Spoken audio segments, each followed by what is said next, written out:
have known. I know, right? Those magic words, recording in progress. Right. Hello again, everybody, for the first time. Really? it's the second time for Natalie and I, but it's the first time for everybody else because somebody didn't hit record. We're 10 minutes into this. We were, and it was such a nice little discussion. It was really good. It was working its way up to a heated conversational debate. So welcome. Thank you for coming back and joining us all on another beekeeping chat here between Natalie and I. And today I thought almost sadomasochistically that would be a fun experiment to just wind Natalie up and just watch her go and see what happens. And that's sadistic. That's not masochistic. That's true, because it doesn't have anything to do with me. So that's you're doing true. it to me. It's just sadistic on my part towards you. Yes, that's true. To go through and just let you loose on this subject. I have envisioned in my head Taz from the Looney Tunes, the Tasmanian devil, just like flat around and with red hair. Yeah, hey, Taz is red. See, that's true. Yeah, there you go. Perfect. It's fitting. You're just not from Australia or Tasmania. I was going to say, I've got in another life, I was Australian, probably. There you go. So then we're all, it's perfect fit then. Serendipitous. So what we are going to talk about today is, this is a comment that was left on Facebook from Matthew, and this is in regards to the main segment episode number 133, which was the Natural Beekeeping Corner Part 8, and its title was Intensity Thresholds. And we mentioned this one kind of as a brief overview in our last Beekeeper chat as well, just some of the different topics that Natalie and Les covered.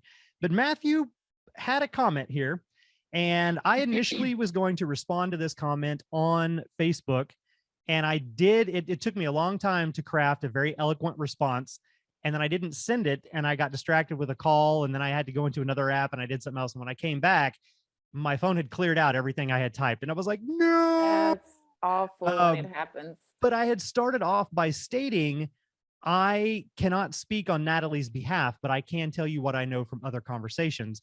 And then afterwards, when I ended up not having that text anymore, I was just like, you know what? How about I just let Natalie respond for herself? And so I can do that very well. Yeah. So here is the actual comment. After listening to this segment and hearing the argument against treating bees with miticides and how it makes the population weaker and dependent on the mite treatments for survival, I am left wondering if she, Natalie, that would be you, applies these principles to the human population.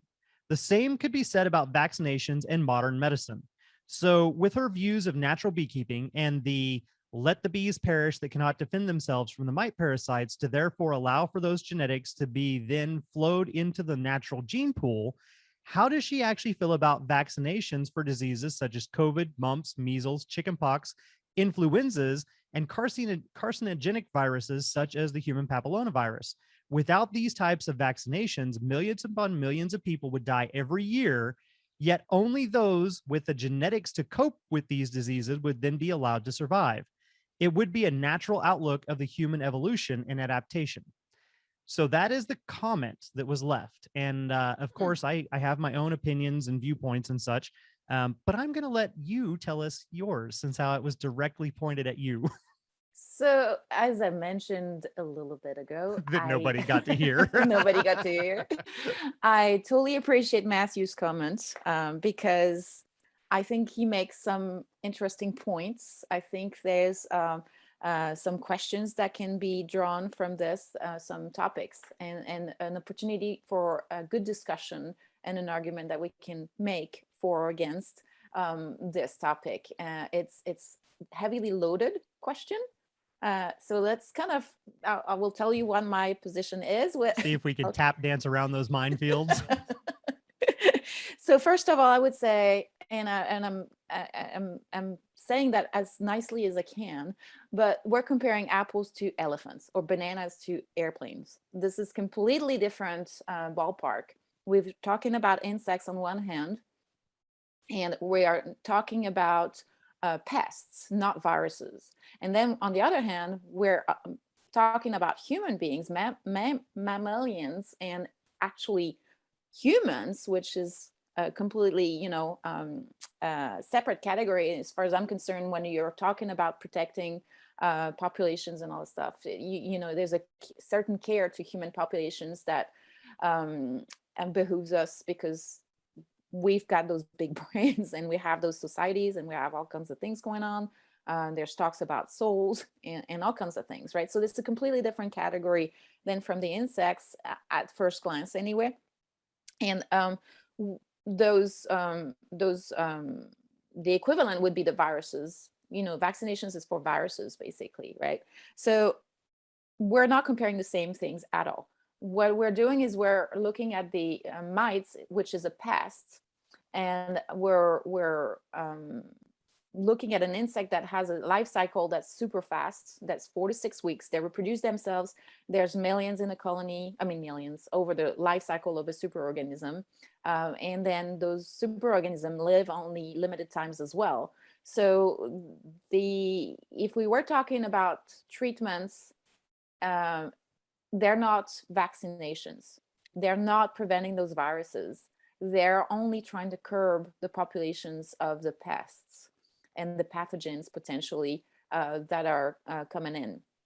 So and most of them are for the mites that are transmitting some viruses, but those viruses are transmitted mostly when there's conditions that are favorable to the transmission of those viruses, especially when you have bad genetics and low immune systems. There's the organism is weak, and that creates a stress that opens up the basically the what do you call that? Sometimes I spoke too much this weekend. I can't find my words anymore. Okay, the pathogens express themselves when the immune system is lower, right? Yeah. But if you have strong genetics, strong population of good bees, and a strong immune system, you don't have those problems, those viruses expressing themselves the same way. So to me, the mites are a symptom of an underlying cause, which is usually weak genetics. So what I'm saying when I'm saying don't use treatments, I'm saying really cull the weak and keep the strong, which is for an insect, not the same thing at all as eugenics in human beings. We're not going to do the same thing when it comes to humans, right? Which is a completely different kind of organism anyway. And to be honest with you, we do that with all kinds of animals as well, right? Yeah. So in agriculture specifically, I mean, yes, there are breeding programs so that we can have larger chickens that will provide more meat to feed more people, or cows that produce extra muscles and meat that they normally would never have had, or they've had gigantic udders, or pigs Yes. that can't even stand on their 2 legs, on their 4 legs. They have 4 because they've been, changed, and all kinds of things we do with animals that we do not do with human beings. Yeah. We don't do the same experiments. We don't do the same kind of, manipulations of genetics and all that stuff. So those, go ahead. Here's a bizarre, okay, so I'm literally just making things up, so nobody have a heart attack when I say this, okay? Careful, somebody's going to ask you a question. Probably. So to put this into a little bit of a perspective, when you're going through and you are giving a vaccination to anything, because we could literally create a vaccine that would help, or an immunobooster that would help the bees, just like we give to ourselves. We take vitamin C if we think that we're getting weak. Probiotics. We do probiotics, so there's all these things that we can do to help our own immune system. We boost our immune systems up. We take the vaccine so that our body can then recognize a specific pathogen or disease and fight it. And if we were doing the same thing for the bees, nobody would have a problem. If you said, here is a booster for deformed wing virus that you can give to your bees, and it will help them build up an immunity and fight deformed wing virus, nobody's going to question that, because it is not a synthetic chemical pesticide poison. But when you're talking about the mite, we're not talking about the diseases that the mite carries. We're talking about the mites and the bees' ability to deal with the mites. The mite is an insect, and it's living on the body of another insect.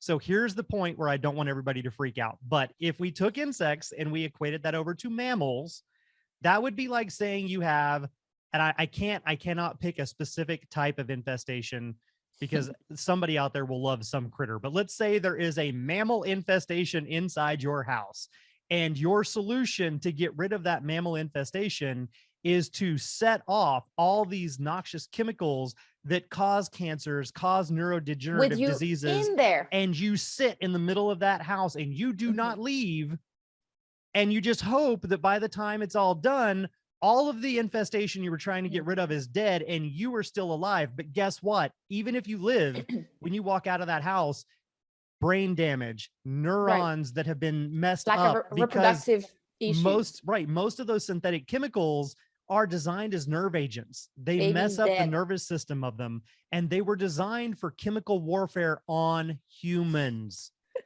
And when those humans decided that we weren't going to engage in chemical warfare, the manufacturers had to figure out what to do with them, and they pivoted to agriculture. And they said, That's exactly hey, what happened, by the way. exactly. Mustard gas and all that That's stuff. that's exactly, yeah. That part's not a hypothetical. That's real. No, That's exactly what they did. They brought it back over. They turned it into pesticides, but it was originally designed to kill everything, people. not Mhm. just insects. So it still will have an effect on you if you breathe it or you're in the area. That's what we're talking about when we say don't use these things on the bees, because you're trying to kill an insect on top of an insect, and it's really hard to do that without harming the other insect. But again, to take that type of approach and try to compare it with a vaccination or an immunization, which is to fight the diseases and the bacterias and the fungi that could be transmitted, that is a separate thing entirely. So you took it super far, I did. but I think that the That's why I was like, analogy, people are going to freak out. yeah. Like, But I think you do make some very strong points, including the fact that we're not introducing foreign substances into our houses for the purpose of getting rid of something. And in the meantime, we don't. It's only damaging the pests more than it damages us, right. right? If And we so, hope, we hope. In some cases, not, because there are and some of those treatments that will mhm. completely kill the entire colony if not used correctly. Well, and that's the thing. And you hear all the time, colonies, I just treated my colonies, they absconded. Everybody left, or it's really, they're really not doing well after I treated them. So there's consequences to those issues. And I am big on not introducing foreign substances in a superorganism whose cells are all interlinked, and basically you don't know what the unintended consequences of your actions for introducing those foreign substances are for the health of your colony. You get most of the treatments will have adult kill, bird kill, queen events, queen fecundity issues, drone problems, all kinds of things. And one of the other, if I want to extend to what you were saying, we're contaminating in some instances what's in the colony, including the wax and including the honey, which we consume. Right. Right. And they So, consume and they live in mhm, it. So the wax is made to actually pull organic oil type substances into itself. And mhm, that helps by pulling it away from the bees. But once it becomes super saturated, it leaches it back out mhm, into the brood food, into the brood chambers, into the honey, and then we consume the honey. And right. that's why when they go and they do tests on the honey, they can find way more agricultural pesticides and chemicals than you would ever want to know that's Exactly. in just the average normal thing of honey that you get from a random colony of bees. So it's The not a effect is good thing. opposite of vaccination for humans. It's actually doing worse. It's hurting the organism and us in consequence. So I would say that we need to be mindful of that. The other aspect of that and is that pressure that we're putting on the pests is evolutionary going to cause it to evolve faster, to get stronger, because those life cycles are so They're fast, very right? quick. Yeah.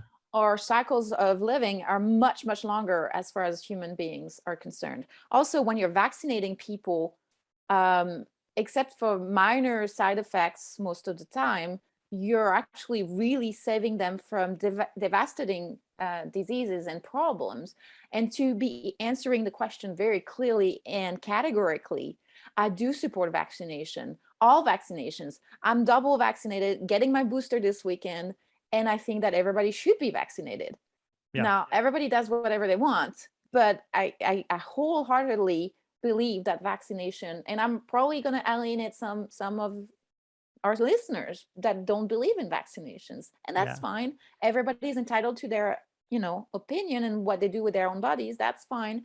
But I would say that in my case, I completely support vaccination, because it does save millions of lives, and it protects us all, with the herd immunity that way.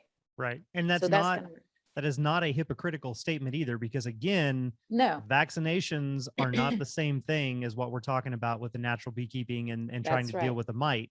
Hmm. That's where that whole comparison is too off base to try to draw a similarity there. Here's what the similarity is. It's not with the treatments that are kind of, actually more, medication. They're drugs. They're toxic products that we're putting in there. And I don't take medication. I stay away from all that stuff. So if we're talking personal, comparisons, Pick I will not do those either. pick any I'm not being commercial. hypocritical. Yeah. No, pick any commercial on TV.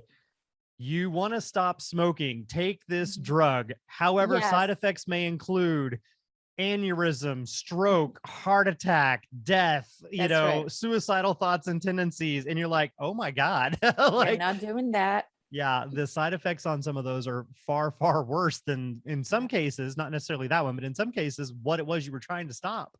Right. So that's kind No, of that's a tricky, slidey slope there, slippery slope.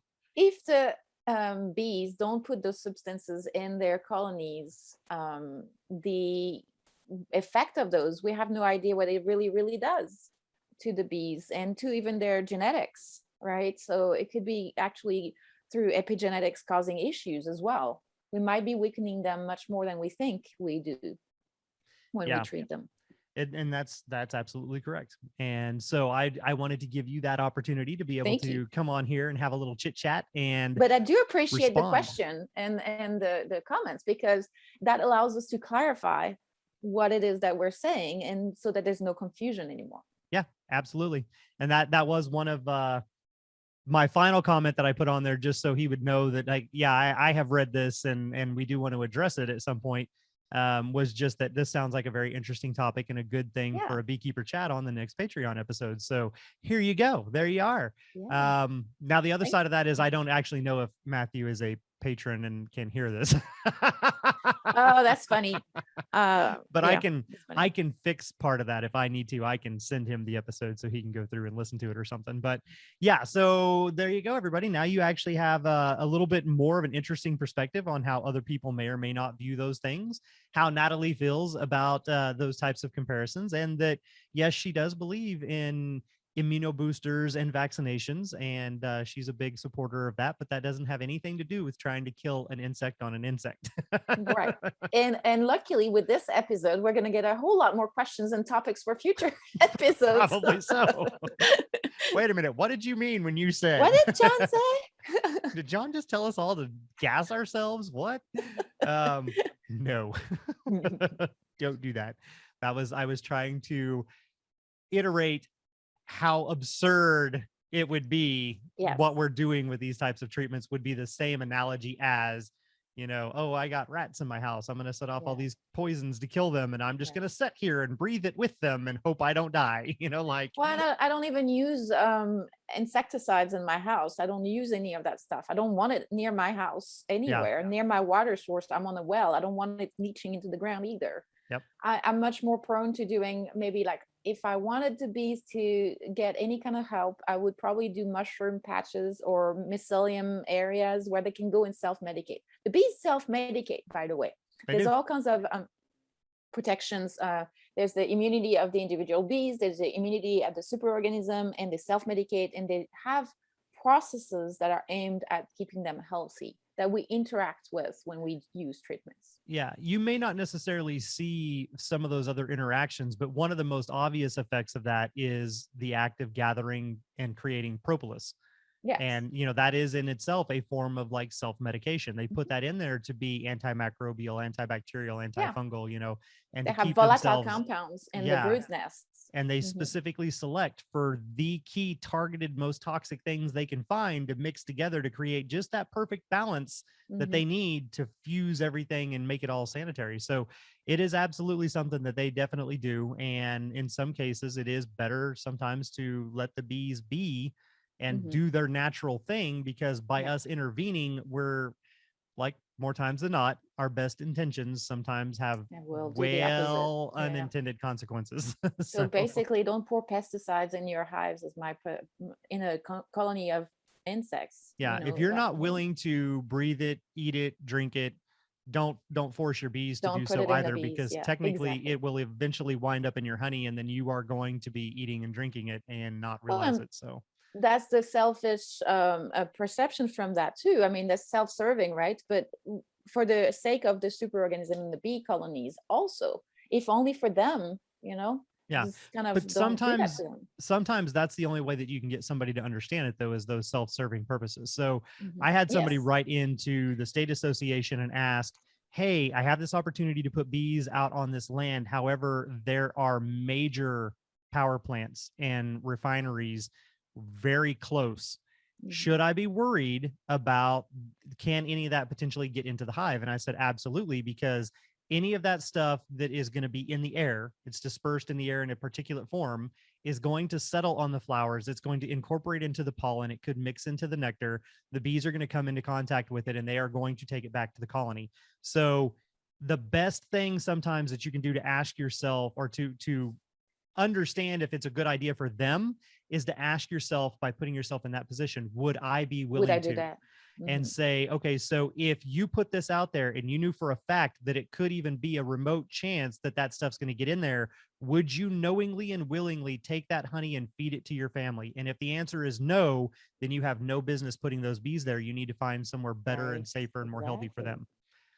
Look, the main thing that convinces people is money, right? There should be some kind of a reason why it makes sense to them, and it's usually through their pocketbook. And so I tell people that you can choose to exploit the bees for profit making and all that stuff, but in the end your profits might actually turn around. You can look at it in a different way, because volume and intensity are not necessarily going to be that profitable. You could use the bees as a source of services, and if you do so and you manage to keep your bees healthy, we have 5% loss over winter. We had 10% in the snowmageddon, and I don't know a lot of people that treat that have those kind of survival rates, No, right? there was a lot of people around here that do different types of treatments and stuff, and they were up around 40% on their losses.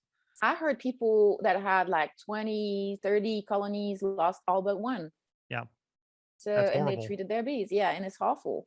So just kind of keep that in mind, that you can absolutely turn this and make a good living off of doing it naturally.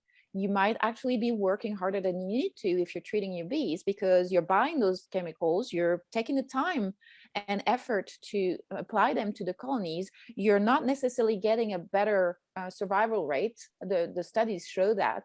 And actually, if I, everybody reads these studies that they are finding, and I tend to look at the ones that have also the numbers are not conclusive as to treatment is higher chances of survival at all. I think that what I'm looking at around the research that I read is that it's quite the opposite, actually. So keep that in mind. If there's a profit reason for you to treat your bees, that you can actually be a lot more successful if in profiting without as much effort if you're doing it this way.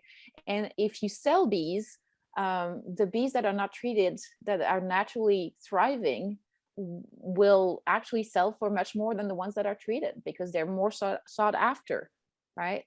Yeah, So there you go, everybody. Some food for thought. mhm. So see, there you go. Beekeeper chats. That's what they're good for. We can discuss these types of topics, hash them out, and give everybody some peace of mind, or a piece of our mind, or whatever. And you Um, gave me carte blanche to keep going on this, so I yeah, probably right. went too far as well. Fuel for the fire. Yes. But yes, thank you everybody for tuning in. I hope you enjoyed. I hope this Food for thoughts. Maybe brought a little bit of clarity to some of the ways that that is viewed, and that how some parallels should not be drawn, because they're not parallel at all. They're perpendicular. Yeah, They're not even going in the exactly. same They're not in the direction. same plane. Yes, exactly. So we will be back next week for everybody, and hope you have a safe week and a great weekend. And technically this comes out just before Veterans Day, so thank you for all the veterans out there and everybody who has served. And just a shameless Absolutely. little plug as well, if anybody is a veteran and would like to get into beekeeping, or if anybody is a beekeeper who would like to help veterans, check out Hives for Hive for Heroes. Heroes. Go check them out. They are an amazing organization. So that was just kind of an impromptu. I didn't even think about it till I said Veterans Day, but there you go. And thank you all so much for your service. Thank you for tuning in, and we'll talk with you next week. We are so grateful for your service. Thank you so much, guys. Bye. Bye-bye. Be good. Be mindful. This Hive Jive production was made possible by amazing patrons like you, and we appreciate your support. To all our Hive Jive junkies out there, you truly are the bee's knees.